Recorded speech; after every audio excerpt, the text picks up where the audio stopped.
منظم سوسائٹی کے وجود کے لیے بین المذاہب ہم آہنگی کا ہونا بڑا ضروری ہے۔ انٹرفیتھ ہارمونی جسے ہم کہتے ہیں، اس کا ہونا بڑا ضروری ہے۔ دیکھیے، ہم ایک اسلامی جمہوریہ پاکستان کے اندر رہ رہے ہیں۔ یہاں پر ہمیں دوسرے مذہب کا احترام کرنا چاہیے اور ان کو اسلام کا احترام کرنا چاہیے۔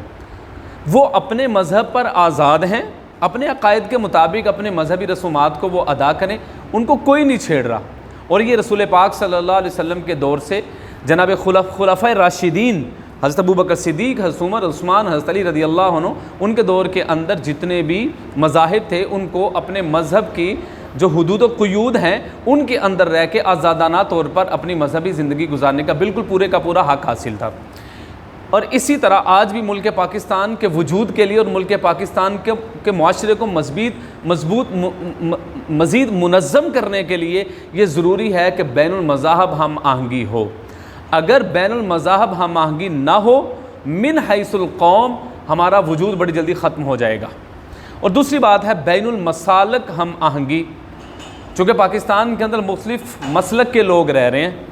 تو جب تک ان مسالک میں آپس میں محبت قائم نہیں ہوگی، من حیث الامہ ہمارا وجود نہیں رہے گا۔ چونکہ ایک چیز ہوتی ہے قوم، ایک ہوتی ہے ملت۔ قوم کی بنیاد رنگ اور نسل پر رکھی جا سکتی ہے، ذات پات پر رکھی جا سکتی ہے، لیکن ملت کی بنیاد صرف اور صرف لا الہ الا اللہ محمد الرسول اللہ پر رکھی گئی ہے۔ اب اگر ہم بین المسالک اگر ہمارے اندر ہم آہنگی نہیں ہے تو پھر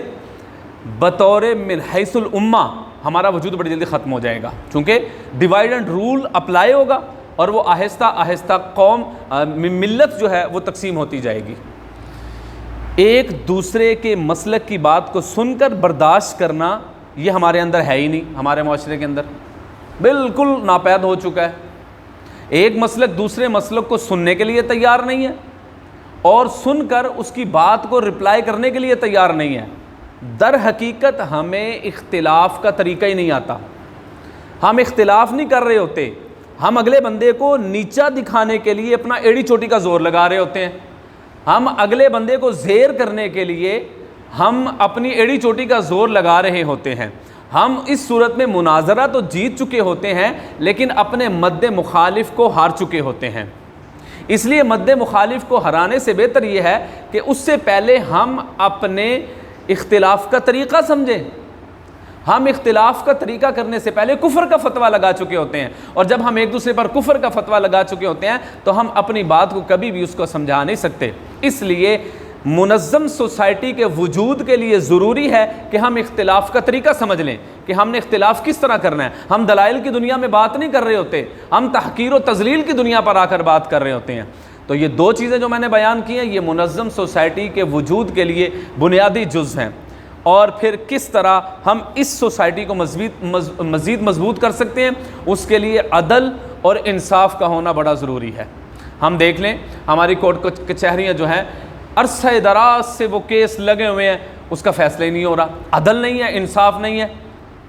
خلفائے راشدین کے دور کے اندر ایک جو قاضی تھا اس کو دربان رکھنے کی بھی اجازت نہیں تھی، سیکیورٹی گارڈ رکھنے کی بھی اجازت نہیں تھی، اس کے دروازے کھلے ہوئے تھے، وہ جس وقت چاہتا تھا آ کر اپنا مسئلہ حل کروا کے فی الفور اس کا رزلٹ بھی اس کو دے دیا جاتا تھا۔ لیکن آج اگر ہم یقین کریں اپنے عدلیہ کے نظام پر دیکھتے ہیں تو شرم کے مارے ہمارا سر جھک جاتا ہے کہ یہ ہمارا نظام ہے کہ جہاں سے کسی کو انصاف نہیں ملتا وہ عدالت کا دروازہ کھٹکھٹاتا ہے، اور وہاں پر بھی انصاف جو ہے وہ ناپید ہو چکا ہے۔ ایک دور ہے کہ امیر المومنین ہیں حضرت علی کرم اللہ وجہہ، ان کے خلاف اگر کوئی ریفرنس دائر ہوتا ہے تو ان کو بھی کٹہرے میں کھڑا ہونا پڑتا ہے، قاضی ان کے استقبال کے لیے کھڑا نہیں ہوتا۔ اس طرح بہت ساری اگزامپلز جو ہے وہ ہمیں خلفائے راشدین کے دور سے ملتی ہیں، اور پھر اس سے بڑھ کر رسول پاک صلی اللہ علیہ وسلم کے دور کے اندر ہمیں عدل اور انصاف کی اتنی زیادہ مثالیں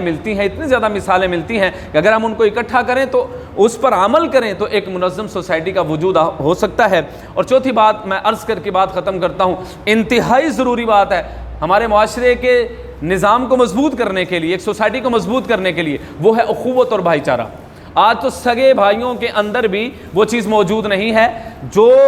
نبی کریم صلی اللہ علیہ وسلم کے دور کے اندر اخوت اور بھائی چارہ انصار اور مہاجرین کے اندر پایا جاتا تھا۔ ان کے اندر اتنی اخوت پائی جاتی تھی، جب رسول پاک صلی اللہ علیہ وسلم نے ایک انصاری کو ایک مہاجر کا بھائی بنایا تو انہوں نے اپنے گھر کو 2 حصوں میں تقسیم کر کے اپنے مسلمان بھائی کو دے دیا، اپنی کاروبار کو 2 حصوں میں تقسیم کر کے اپنے مسلمان بھائی کو دے دیا، اپنی زمین کو 2 حصوں میں تقسیم کر کے اپنے مسلمان بھائی کو دیا، یہاں تک کہ ایک صحابی نے یہ آفر کر دی کہ میری 2 بیویاں ہیں، میں ایک کو طلاق دے کے تمہارے نکاح میں دیتا ہوں، لیکن انہوں نے اس بات کو ناپسند کیا اور کہا کہ مجھے آپ جو ہے اس بات کو ہم تسلیم نہیں کرتے، بلکہ ہم تجارت کرنا چاہتے ہیں، ہم آپ سے کچھ نہیں لیں گے، ہم تجارت کریں گے، ہم بازار کا رستہ دیکھیں گے۔ اب میرے بھائیو ہم یہاں پر اگر تھوڑا سا غور کریں کہ ان کا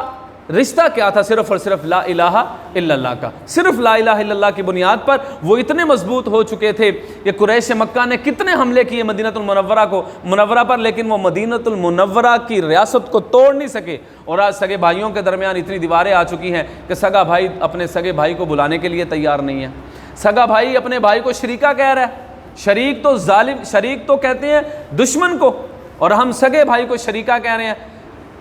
اولاد ہونے سے پہلے سگا بھائی تھا، اولاد ہو گئی، کاروبار تقسیم ہو گئے تو وہی لوگ جو ہیں وہ شریکہ بن جاتے ہیں۔ یہ شریک جو ہے یہ تو اللہ کی ذات کو پسند نہیں ہے، تو ہمارے معاشرے کے اندر شریک کا لفظ آیا کہاں سے ہے؟ چونکہ ہم ایک مکسچر سوسائٹی میں ہو کر آئے ہیں، ہم ہندوؤں کے ساتھ رہتے تھے، ہم سکھوں کے ساتھ رہتے تھے، یہ جو سب کانٹیننٹ ہے بر صغیر، پاک و ہند، بنگلہ دیش، پاکستان اور ہندوستان، ہم چونکہ ان کے ساتھ رہتے تھے اور وہاں سے ہم نے یہ چیزیں اڈاپٹ کی ہیں، اور پھر ہم نے کیا ہوا، ہمارے اندر یہ شریک کا کانسیپٹ آ گیا، سگا چچا ہے اس کو ہم شریک کہتے ہیں، تایا ہے اس کو ہم شریک کہتے ہیں، جبکہ رسول پاک صلی اللہ علیہ وسلم ارشاد فرما رہے ہیں تایا جو ہے وہ باپ کے قائم مقام ہے، چچا باپ کے قائم مقام ہے، بڑا بھائی باپ کے قائم مقام ہے۔ یہاں پر کوئی بڑے بھائی کو رتبہ دینے کے لیے تیار نہیں ہے، کوئی تایا کو باپ ماننے کے لیے تیار نہیں ہے، کوئی چچا کو باپ ماننے کے لیے تیار نہیں ہے، اور اسی طرح بڑا بھائی، تایا اور چچا وہ اپنے بھتیجوں کو، اپنے چھوٹے بھائیوں کو وہ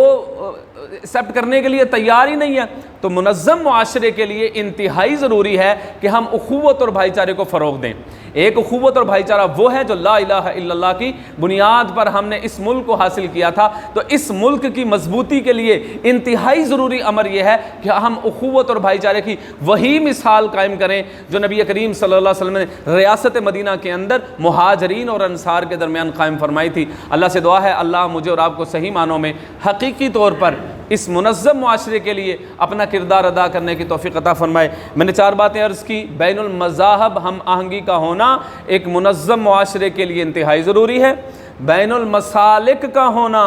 مسالک کی آپس میں محبت، اختلاف کا طریقہ آپ کا اتنا پولائٹ ہونا چاہیے کہ آپ اپنے مد مخالف کی بات سن بھی سکیں، دلائل کو سن کر برداشت بھی کریں اور اس کا جواب سننے کے لیے بھی آپ تیار ہوں۔ اور تیسری بات میں نے کہا کہ منظم معاشرے کے لیے بنیادی جز جو ہے ان میں عدل و انصاف ہے۔ اور چوتھی بات میں نے جو ہے وہ بیان کی وہ ہے اخوت اور بھائی چارہ۔ اللہ کرے یہ 4 چیزیں میرے ملک پاکستان کے اندر آ جائیں تو انشاءاللہ تعالی ہماری ریاست پہلے سے زیادہ مضبوط ہو سکتی ہے۔ وآخر دعوانا ان الحمدللہ رب العالمین۔ اللہم صلی علی سیدنا و مولانا محمد وعلی آلہ و اصحابہ سیدنا و مولانا محمد